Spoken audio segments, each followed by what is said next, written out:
waaw am na di ñëw rek pour confirmer incha allah waaw doomu Dangu champion la j'ai beaucoup de respect pour lui mais incha allah daal bu ñu ñëwee ñëpp dinañ xam ne ñëw nañ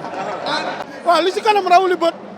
waaw doore moom dëkk la woon fayu moo ko tas ñun ku ñu xam ci làmb xam ne ragaluñu xeex ragaluñu bëre. waaw non dafa yeex war sëñ Bamba dafa yeex man dama war a bëre ñaar ba ñetta waruma bëre benn yoon li ma liggéey du pour ay benn combat billahi waaw mais loolu jéem a su seddee rek si moom la lépp lu seddee rek moom la waaye man samay combat dara du sedd ku masul bëre ba mi-temps 21 combat laa def masuma mi-temps wallahi asim maa ngi koy waatal ne si li mu gëm ak li ma gëm lu si sedd moom moo ko seddal wallahi azim barki yonent bi su ma ñëwee le 26 mai dinañ xam ne lépp dëgg la waaye yàlla xam na ne bu doon tey ñu ñëw bëre yàlla xam na loolu wallahi azim